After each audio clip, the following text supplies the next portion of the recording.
नमस्कार प्रिय भक्तगणों, आज आप सभी श्रवण करेंगे जीवन में सुख शांति और समृद्धि देने वाली, आपकी समस्त मनोकामनाओं को पूर्ण करने वाली अहोई अष्टमी की पावन पौराणिक व्रत कथाएं। आज के दिन अहोई अष्टमी की कथा के साथ साथ गणेश भगवान की कथा का श्रवण भी अवश्य किया जाता है, तभी व्रत पूर्ण माना जाता है। इस व्रत को करने और कथा का श्रवण करने से आपकी संतान खुशहाल होने के साथ ही दीर्घायु भी होती हैं। हर प्रकार के रोगों से उनकी रक्षा होता है और स्याऊ माता बच्चों का भाग्य बनाती हैं और उनको हर बुरी नजर से बचाती हैं। इस व्रत को करने से आपके घर में सुख समृद्धि बढ़ती है और आपके घर में बच्चे करियर में खूब तरक्की करते हैं और महिलाओं की कुंडली में ऐसे योग बन जाते हैं जिससे बंध्या योग, गर्भपात से मुक्ति, संतान की असमय मृत्यु होना एवं दुष्ट संतान योग आदि सभी कुयोग समाप्त हो जाते हैं। यह व्रत सूर्योदय से लेकर सूर्यास्त तक रखा जाता है और बिना अन्न जल ग्रहण, तारों को जल अर्पित करने के बाद ही यह व्रत खोला जाता है। तो प्रिय भक्तगणों, अगर आप किसी भी कारणवश व्रत नहीं भी रख पा रहे हैं तो कथा का श्रवण अवश्य करें। माता रानी की कृपा आप पर बनी रहेगी। और एक बात का विशेष ध्यान रखें, कथा को सुन रहे हैं तो पूरा सुने, श्रद्धा भाव से सुने। व्रत कथा को बीच में बिल्कुल भी नहीं छोड़ा जाता है, अन्यथा माता रानी के क्रोध का सामना आपको करना पड़ सकता है। लेकिन कथा को शुरू करने से पहले आपसे निवेदन करते हैं कि कथा को लाइक करके हिंदू रिलीजियस टेल्स चैनल को सब्सक्राइब अवश्य कर दें और हाँ, पास वाले बेल आइकन का बटन दबाना बिल्कुल भी न भूले। तो प्रेम से कमेंट सेक्शन में लिखिए, अष्टमी माता की जय, हमारे बच्चों की रक्षा करो, उनको सुख समृद्धि प्रदान करो। तो सबसे पहले श्रवण करते हैं गणेश जी की कथा। एक बुढ़िया थी, उसका एक बेटा और बहू थी। वे बहुत गरीब थे। बुढ़िया माई हर रोज गणेश जी की पूजा करती थी। गणेश जी हर रोज बुढ़िया से कहते, बुढ़िया माई कुछ मांग ले। बुढ़िया कहती, मैं क्या मांगू? तो गणेश जी बोले, अपने बेटे से पूछ ले। तो बेटा बोला, माँ धन मांग ले। बहू से पूछने लगी तो बहू बोली, सासू जी पोता मांग लेना। बुढ़िया ने सोचा कि दोनों अपने मतलब की मांग रहे हैं, सो पड़ोसन से जाकर पूछें। वह पड़ोसन से जाकर बोली कि गणेश जी मेरे को बोले कुछ मांग ले। तो पड़ोसन बोली, पगली क्यों तो धन मांगे, क्यों पोता मांगे, थोड़े दिन की जिंदगी है, अपनी सुंदर काया मांग ले।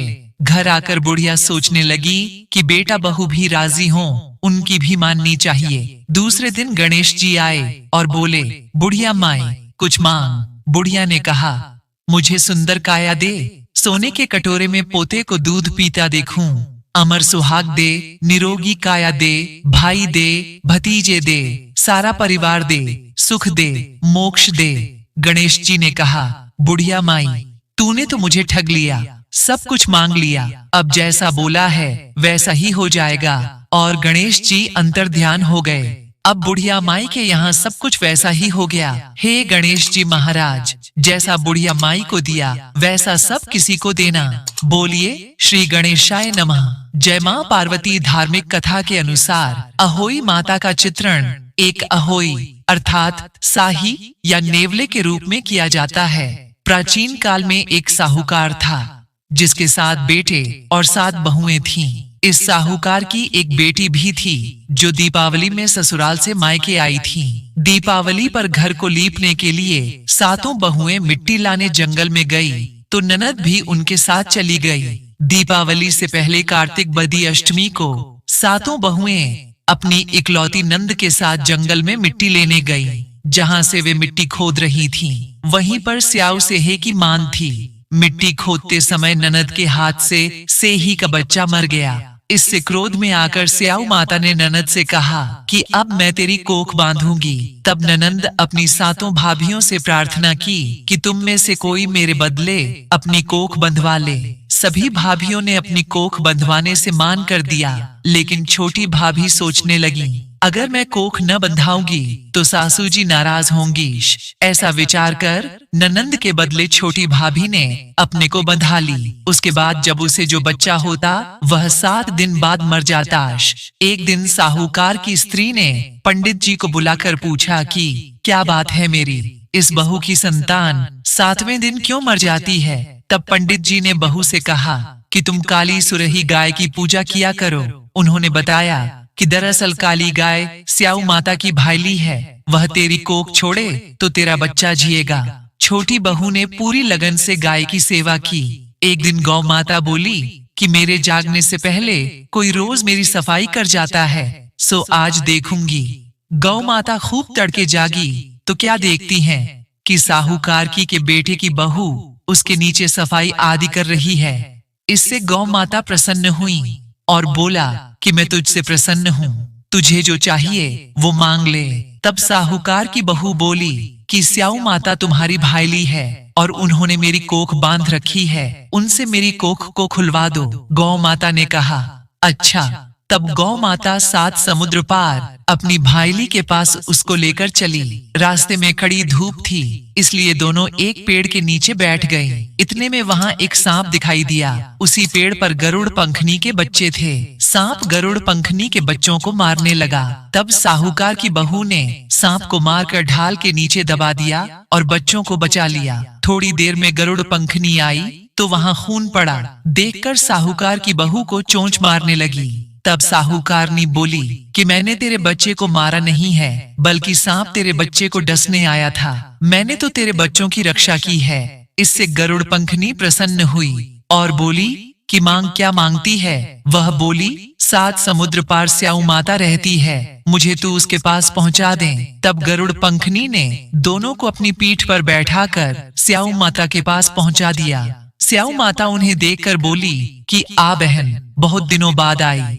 फिर कहने लगी कि बहन मेरे सिर में जूं पड़ गई है। तब सुरही के कहने पर साहूकार की बहू ने सिलाई से उसकी जुएं निकाल दी। इस पर स्याऊ माता प्रसन्न होकर बोली कि तेरे 7 बेटे और 7 बहुएं हों। साहूकारनी बोली कि मेरा तो एक भी बेटा नहीं, 7 कहाँ से होंगे। स्याऊ माता बोली वचन दिया, वचन से फिरूं तो धोबी के कुंड पर कंकरी होऊं। तब साहूकार की बहू बोली, माता बोली कि मेरी कोख तो तुम्हारे पास बंद पड़ी है, जा तेरे घर में तुझे 7 बेटे और 7 बहुएं मिलेंगी। तू जाकर उजमान करना, 7 अहोई बनाकर 7 कड़ाई करना। वह घर लौट कर आई तो देखा 7 बेटे और 7 बहुएं बैठी हैं। वह खुश हो गई। उसने 7 अहोई बनाई, 7 उजमान किए, 7 कड़ाई का। दिवाली के दिन जेठानियां आपस में कहने लगी कि जल्दी जल्दी पूजा कर लो, कहीं छोटी बहू बच्चों को याद करके रोने न लगे। काफी देर तक रोने की आवाज नहीं आई तो जेठानी ने बच्चों को भेजा। बच्चों ने देखा और वापस जाकर कहा कि चाची तो कुछ मान रही है, खूब उजमान हो रहा है। यह सुनते ही जेठानियां दौड़ी दौड़ी उसके घर गईं और जाकर पूछने लगी कि तुमने कोख कैसे छुड़ाई। वह बोली तुमने तो कोख बंधाई नहीं, मैंने बंधा ली। अब स्याऊ माता ने कृपा करके मेरी को खोल दी है। स्याऊ माता ने जिस प्रकार उस साहूकार की बहू की कोख खोली, उसी प्रकार हमारी भी खोलियो, सबकी खोलियो। कहने वाले की तथा हुंकार भरने वाले तथा परिवार की कोख खोलिए। बोलिए अहोई माता की जय। हमारे बच्चों की रक्षा करें। पुराने जमाने में भारत के दतिया नाम के नगर में चंद्रभान नामक एक सेठ रहता था। उसकी बहुत गुणवत्ती, सुंदर, चरित्रवान तथा पवित्र पत्नी का नाम चंद्रिका था। उसके कई संतानें हुईं, मगर वे छोटी आयु में ही स्वर्ग सिधार जाती। इस कारण पति पत्नी बहुत दुखी थे। एक दिन वे दोनों जंगलों में निवास करने का निर्णय करके सब कुछ छोड़कर जंगल की ओर चल पड़े। चलते चलते पति पत्नी बद्रिका आश्रम के पास शीतल कुंड के किनारे पहुँचे और वहाँ मरने का मन बनाकर अन्न जल त्याग कर बैठ गए। इसी तरह बैठे 7 दिन बीत गए तो आकाशवाणी हुई कि तुम अपने प्राण नहीं त्यागो, यह दुख तुम्हें पिछले जन्म के पाप कर्मों से मिला है। और कहा कि ए सेठ, अब तू अपनी पत्नी से आने वाले कार्तिक मास के कृष्ण पक्ष की 8वीं तिथि को व्रत करवाना, जिसके प्रभाव से अहोई नाम की देवी प्रकट होकर तुम्हारे पास आएंगी। तुम उससे अपने पुत्रों की दीर्घायु मांगना और व्रत के दिन रात को राधा कुंड में स्नान करना।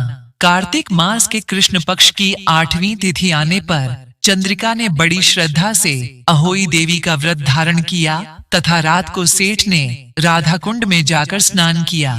जब सेठ स्नान करके वापस आ रहा था तो रास्ते में अहोई देवी ने दर्शन देकर कहा कि मैं तुम पर बहुत प्रसन्न हूँ, कुछ भी वर मांगो। सेठ अहोई देवी के दर्शन करके अति प्रसन्न हुआ और कहा कि माँ, मेरे बच्चे छोटी आयु में ही स्वर्ग सिधार जाते हैं, इसलिए उनकी दीर्घायु के लिए वर दीजिए। अहोई देवी ने कहा कि ऐसा ही होगा। यह वर देकर अहोई देवी अनर्थ ध्यान हो गई।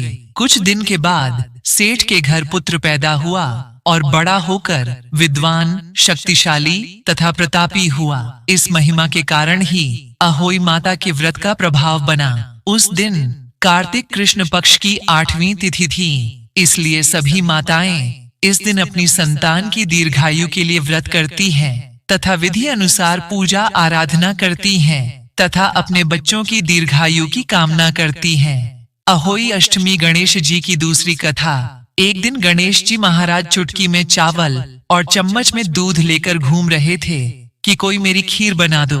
सबने थोड़ा सा सामान देखकर मना कर दिया तो एक बुढ़िया बोली, ला बेटा, मैं तेरी खीर बना दूं, और वह कटोरी ले आई। तो गणेश जी बोले कि बुढ़िया, माई कटोरी क्यों लाई, टोप लेकर आ।